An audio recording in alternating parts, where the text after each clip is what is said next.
Hi everyone, this is Morgan Summa, and I'm a literacy specialist for Collier County Public Schools. And I wanted to spend a little bit of time talking about the importance of pre, during, and post-reading strategies. Now, anytime that you will require students to read and interact with a text, we always have to consider how we will approach our text. What will we do before our students read our text? So really, why is it important to front load? What we will have our students do while reading, and what students will do post-reading. So anytime that you lesson plan, they should really be considerations that you think about. So let's talk about pre-reading first. Why is it so important to front load? Well, there's a number of reasons. First of all, it activates your students' prior knowledge. So your students come into the classroom, obviously, with some background about something that can relate to this. Sometimes it might be minimal. Other times, students will have a lot of prior knowledge about the subject or topic that you will be reading about. But this activates that and reminds them of any type of connection that they might be able to make to the text. It also is a great way to introduce vocabulary. Front-loading vocabulary is very important. Not only our content vocabulary, but academic vocabulary that students will be exposed to again and again. It's really great to front-load those words as well because they'll see them again. It provides a context for students. So it might hit back upon something that you read about or learned previously, and it will provide them with that context for understanding what it is that they're going to read about this particular day. And then it previews the text, so it gives them an idea of what they will encounter when they read the text.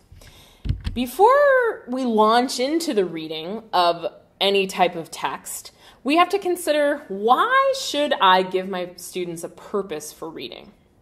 This is really what grounds our students in the why of our comprehension. So it sets them on a course for looking for and being able to discover while reading what it is we want them to learn. It also engages them in the process. So it is engaging to have a purpose. If your students are annotating or marking the text in a particular way, maybe they are looking for causes and effects, or they're looking for a problem and the solution in the text. This helps them to be able to be engaged with the reading while reading it. And there are many different types and purposes for nonfiction texts. So all text cannot be read in the same way. We have different purposes for why we're reading text. So if we're reading persuasive or argumentative, how we approach that text and how we read it is different than if we're reading an informative text. Cause and effect, problem and solution, sequential. They are all read in a little bit of a different way, but if we set a purpose, this will lead our students to find these particular purposes in the text, and again, they'll take more away from it and learn more, and their comprehension will be higher. Finally, post-reading. So typically, we have some type of post-reading strategy or questions or some type of activity that our students will be completing after reading, because this is something that is really important in terms of writing some type of written reflection or response. It really increases their comprehension. Not only does it check for understanding, which is important, but it allows our students, if we put the right type of reflection or response in place, it allows them to really synthesize their ideas. So they take their prior knowledge, they take the new knowledge that they gained from reading the text, and they synthesize those ideas together.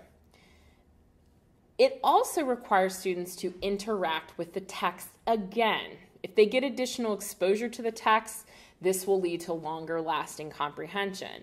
For instance, if I use evidence-based questions, my students have to go back to the text that they were just exposed to and again find reason and our evidence for whatever it is that we would like them to respond to. One suggestion that I would make is making a 3-column chart in a notebook, in a binder where you keep your lesson plans that has pre, during, and post strategies that you really like to utilize. And going to your favorites. You don't have to use so many. It actually is much better to find 3 or so of pre, during, and post that work really well for you and that you're comfortable with and that your students are comfortable with, and go with those and continue to use those strategies. So don't forget, every time you lesson plan and you're going to be using a text, consider how will you have your students front load, how will you give them a purpose for the reading, and what type of reflection or response will they do after reading.